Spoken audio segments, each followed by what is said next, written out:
Imagina un niño que nunca parece temer a nada, se cae y no llora, entra en lugares nuevos sin mostrar nervios, mira a los adultos con una seguridad que sorprende y a veces incluso intimida. Para muchos, ese niño parece un ejemplo de fortaleza, un pequeño héroe que no necesita consuelo ni protección. Pero lo que casi nadie se pregunta es, ¿qué tuvo que aprender este niño para esconder sus miedos tan profundamente? Porque ningún ser humano nace sin miedo. El miedo es una de las emociones más básicas, una alarma natural que protege nuestra vida. Entonces, si un niño no lo expresa, ¿dónde lo guarda? ¿Qué precio paga en silencio por mantener esa armadura intacta? En este video vamos a descifrar la psicología del niño que nunca muestra miedo. Vamos a entrar en lo que realmente ocurre en su mundo interno, descubrir las heridas invisibles que lo llevaron a callar sus temblores, y revelar por qué la valentía más auténtica no se trata de ocultar el miedo, sino de aprender a escucharlo. Cuando vemos a un niño que nunca llora, que no se queja y que parece enfrentarse al mundo con una seguridad inquebrantable, nuestra primera reacción suele ser la admiración. Padres, maestros y familiares lo señalan con orgullo. Mira qué valiente, no le teme a nada. Esa frase, repetida una y otra vez, se convierte en una etiqueta, en un título invisible que el niño carga sobre sus hombros. En una sociedad donde mostrar vulnerabilidad todavía se confunde con debilidad, ese niño fuerte es celebrado.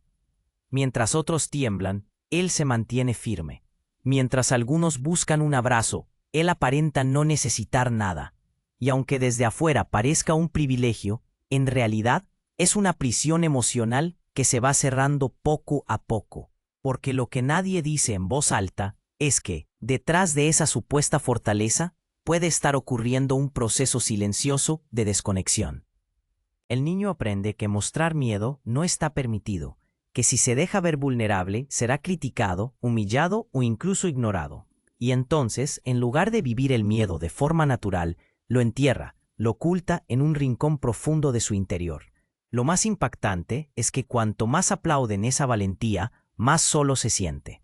Porque la verdad es que un niño no necesita ser fuerte todo el tiempo, necesita ser visto, comprendido y acompañado. Sin embargo, al recibir elogios por su aparente invulnerabilidad, empieza a creer que su valor depende de callar sus emociones.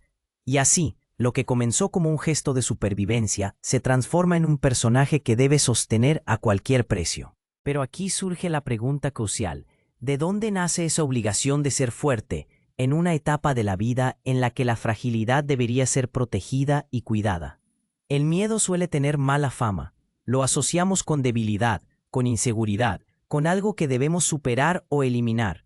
Pero la verdad es que el miedo no es nuestro enemigo, es un aliado esencial para la vida. Desde el inicio de la evolución humana, esta emoción ha sido la alarma que nos protege del peligro, la señal que nos dice: cuidado, presta atención, algo aquí podría lastimarte. Piensa en un niño pequeño frente a una estufa caliente.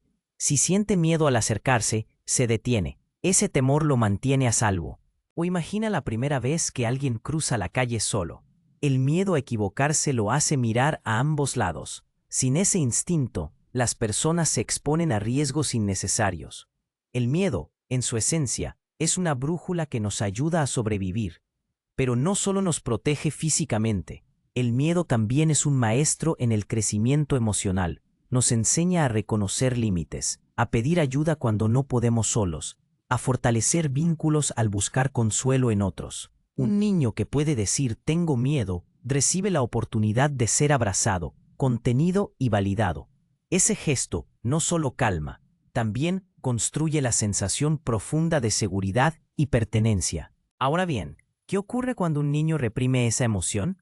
Cuando la sociedad o la familia le enseñan que tener miedo es vergonzoso, el mensaje que recibe es devastador. Si tienes miedo, no eres suficiente. Y entonces, en lugar de escucharlo y aprender de él, lo expulsa de su conciencia.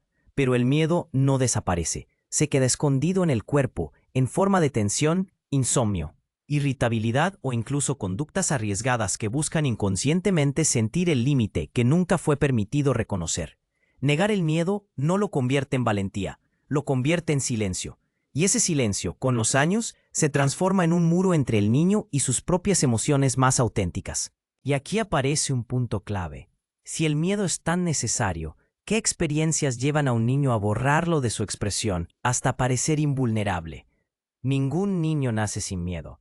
Al contrario, el miedo es una de las primeras emociones que aparecen en la vida. El temor a perder la protección de la madre, a los ruidos fuertes, a la oscuridad. Entonces, ¿qué ocurre en la historia de un niño que poco a poco aprende a no mostrarlo nunca? Muchas veces, el origen se encuentra en el ambiente familiar. Hay hogares donde expresar emociones es visto como un defecto. Frases como, "los niños valientes no lloran", "no seas débil", o "si tienes miedo es porque eres cobarde", se graban en la mente del niño como mandatos invisibles. En lugar de encontrar comprensión, recibe burla o castigo. El mensaje es claro: sentir miedo no está permitido. En otros casos, la exigencia de los padres es tan grande que el niño percibe que no tiene espacio para ser vulnerable. Quizás crece en un ambiente donde los adultos están demasiado ocupados con sus propios problemas, y entonces aprende que mostrar temor solo traerá rechazo o indiferencia. Frente a esa realidad, el niño decide silenciarse, no porque no sienta, sino porque entiende que mostrar lo que siente no lo lleva a ningún lugar seguro. También existe un origen aún más sutil, cuando el niño es constantemente comparado con otros. Si escucha que sus hermanos o compañeros son más valientes que él, desarrolla la creencia de que mostrar miedo lo hace menos valioso, y en su esfuerzo por ganar amor y reconocimiento, sacrifica la autenticidad de sus emociones. Lo que une a todos estos escenarios es un mismo patrón. El niño comienza a asociar el miedo con vergüenza. Y una vez que esa asociación se instala, aparece el mecanismo de defensa: ocultar, reprimir, actuar como si nada lo afectara. Desde fuera, parece fuerza. Desde dentro, es supervivencia emocional. Pero esa decisión inconsciente de bloquear el miedo tiene un costo que aún no se ve en la infancia. Un costo que se revelará con el tiempo, moldeando la forma en que ese niño crecerá, amará y enfrentará el mundo. La pregunta inevitable es, ¿qué ocurre cuando desde muy temprano el niño no solo reprime su miedo, sino también otras emociones, porque siente que debe ser el fuerte de la casa? Hay niños que no solo ocultan el miedo, también aprenden a cuidar del miedo de los demás. Son los llamados niños parentificados, aquellos que en lugar de recibir protección, se ven obligados a convertirse en protectores. Imagina un niño de 8 años que nota la tristeza constante de su madre. En lugar de expresar su propio temor, se convierte en su confidente, en su pequeño consejero. O una niña que observa la violencia de su padre y aprende a estar siempre alerta, controlando sus gestos y sus palabras para evitar un estallido.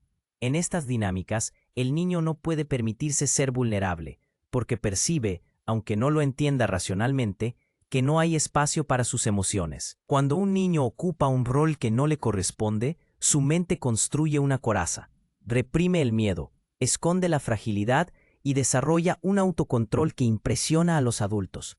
Todos dicen, qué maduro para su edad. Pero esa madurez no es un logro, es una herida. Es la evidencia de que el niño tuvo que acelerar su desarrollo emocional para sobrevivir en un ambiente donde la protección era insuficiente o inexistente. Este autocontrol precoz no desaparece con los años, se convierte en un estilo de vida. El niño crece acostumbrado a sostener a otros, a ser el fuerte del grupo, a nunca pedir ayuda. Y mientras tanto, su propio miedo queda atrapado, negado, esperando un espacio que nunca llega. Lo más doloroso es que estos niños suelen recibir reconocimiento por su fortaleza. Escuchan frases como, siempre fuiste tan independiente, confiaba en ti porque sabía que podía solo. Lo que para los demás es orgullo, para ellos es soledad. Aquí se revela una verdad incómoda. Muchas veces, detrás del niño que nunca tiene miedo, está el niño que nunca fue realmente niño. Y esa renuncia temprana a su vulnerabilidad marca profundamente la manera en que se relacionará con sus emociones y con los demás en la vida adulta. Entonces surge la siguiente pregunta. ¿Qué estrategias inconscientes construye la mente para sostener esa imagen de fortaleza absoluta y sobrevivir al costo de reprimir su verdadero yo? Cuando un niño se ve obligado a reprimir el miedo, su mente no se queda en silencio. El cerebro, en su sabiduría de supervivencia, empieza a construir mecanismos de defensa. Son como disfraces emocionales que permiten ocultar la fragilidad, pero al mismo tiempo seguir funcionando en un entorno hostil. Uno de los más comunes es la hiperindependencia. El niño aprende a no pedir ayuda, a resolverlo todo solo, convencido de que mostrar necesidad es peligroso. Con el tiempo, se convierte en un adulto que no confía en nadie, que carga con todo en silencio, que siente que depender de otros es un signo de debilidad. Otro mecanismo frecuente es la desconexión emocional. Para no sentir miedo, el niño se anestesia internamente. Puede reír, hablar y comportarse como si nada lo afectara, pero por dentro vive con una sensación de vacío. Es como si hubiera apagado el interruptor de sus emociones para no exponerse a ser herido. También aparece la valentía exagerada, que no es verdadera valentía, sino una máscara. Es ese adolescente que busca adrenalina en situaciones extremas, que se expone al peligro sin medir consecuencias, porque inconscientemente necesita demostrar que no tiene miedo, aunque en realidad esté huyendo de él. Y quizás el más doloroso, la falsa fortaleza. Esa voz interior que repite, tienes que ser fuerte siempre. Este mecanismo lleva al niño a cuidar de todos menos de sí mismo, a minimizar sus propios problemas y a ignorar señales de sufrimiento. Desde afuera parece admirable, desde adentro es agotador. Lo impactante es que todos estos mecanismos funcionan hasta cierto punto. Sirven para sobrevivir, pero no para vivir plenamente, porque cuanto más se reprime el miedo, más presión acumula la psique. Y tarde o temprano, esa presión busca salida. En la adolescencia, en la adultez, en forma de ansiedad, depresión o crisis existenciales que parecen surgir de la nada. La mente del niño hace lo que puede para protegerlo, pero la pregunta inevitable es, ¿qué precio pagará en su adolescencia y adultez por haber cargado tanto tiempo con una coraza de acero que nunca pidió tener? El niño que nunca mostró miedo crece, y con él también crece su coraza. Lo que comenzó como una estrategia de supervivencia en la infancia se convierte en un estilo de vida en la adolescencia y adultez, pero esa aparente fortaleza empieza a mostrar grietas. Uno de los primeros efectos es la incapacidad de pedir ayuda. En la adolescencia, cuando los conflictos internos se intensifican y la búsqueda de identidad se vuelve caótica, este joven no sabe cómo mostrarse vulnerable. Mientras otros pueden admitir inseguridad o temor, él siente que no tiene permiso para hacerlo. Se convence de que cargar solo con todo es su deber, aunque por dentro se sienta roto. Aparece también una tendencia hacia las conductas extremas. Algunos buscan probarse constantemente. Deportes de riesgo, desafíos temerarios, relaciones intensas. No es valentía real, sino una manera de comprobar una y otra vez que son invulnerables. Es una batalla silenciosa contra el miedo reprimido. En la adultez, las consecuencias se hacen aún más visibles. La desconexión emocional se traduce en relaciones frágiles, parejas que sienten que no logran llegar a su corazón, amistades superficiales, dificultad para confiar realmente en alguien. La persona aparenta ser fuerte, pero esa misma coraza que lo protege también lo aísla. El cuerpo, por su parte, empieza a reclamar lo que fue callado durante años. Ansiedad, ataques de pánico, insomnio, dolores inexplicables son formas en que el miedo reprimido encuentra salida. Porque las emociones no desaparecen, se quedan almacenadas, esperando ser escuchadas. Lo más duro es que muchas de estas personas ni siquiera reconocen que están sufriendo. Han vivido tanto tiempo sin mostrar miedo, que cuando sienten angustia, no la identifican como tal. Se dicen a sí mismos, no debería afectarme, yo puedo con esto. Y esa negación solo profundiza la herida. Al final, lo que parecía una fortaleza en la infancia se transforma en una trampa en la vida adulta.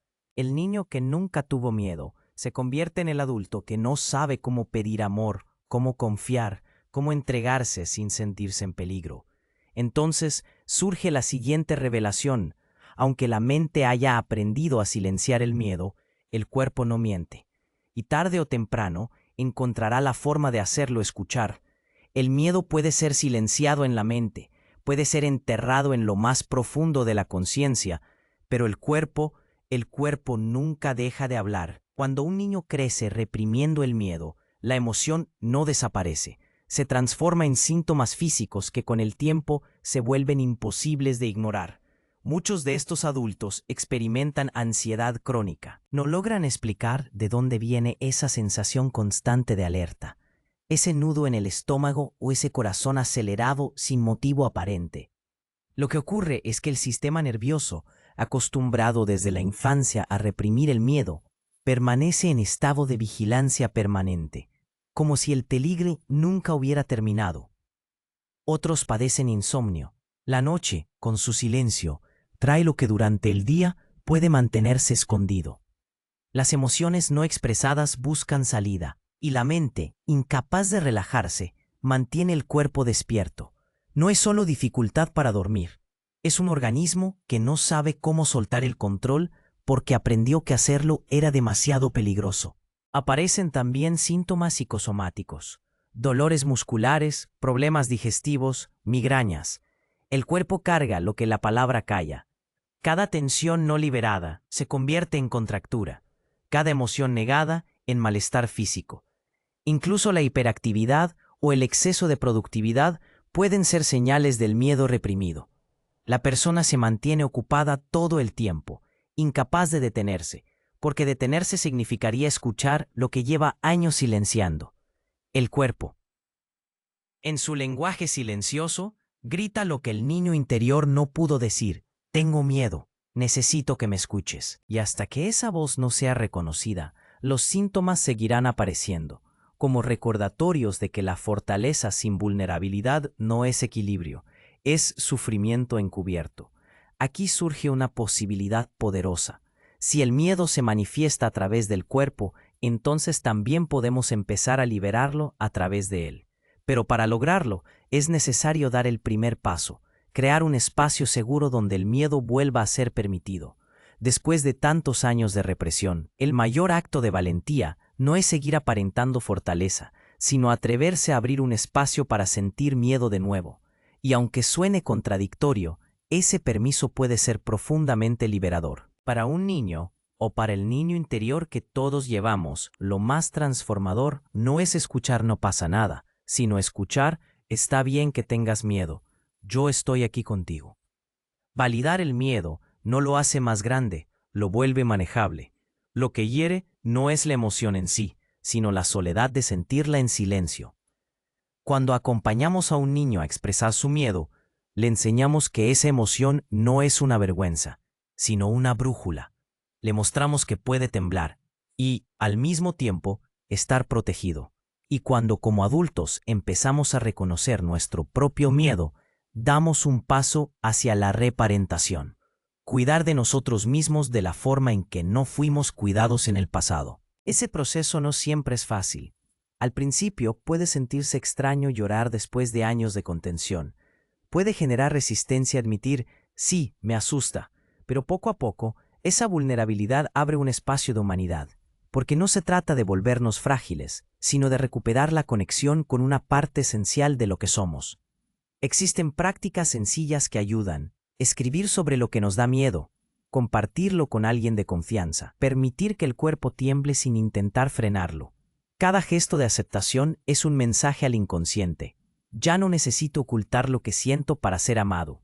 Abrir espacio al miedo no significa dejar que nos domine. Significa reconocerlo, escucharlo y usarlo como guía. Porque el miedo no viene para destruirnos, viene para avisarnos. Y cuando aprendemos a mirarlo de frente, deja de ser un enemigo y se convierte en un aliado de nuestro crecimiento. Entonces, surge la pregunta final: si el verdadero poder no está en reprimir el miedo, ¿dónde se encuentra la auténtica fortaleza que nos permite vivir con plenitud? Durante toda la vida, nos han enseñado a admirar la imagen del fuerte, el que nunca se quiebra, el que no llora, el que enfrenta todo con el pecho erguido. Pero esa idea es un espejismo. La verdadera fortaleza no consiste en silenciar el miedo, sino en atreverse a reconocerlo y atravesarlo. Un niño que nunca muestra miedo no es un superhéroe. Es un niño que aprendió demasiado pronto a reprimir una emoción vital. Y un adulto que sigue esa misma lógica no es realmente fuerte. Es alguien que sigue cargando con una coraza que ya no necesita.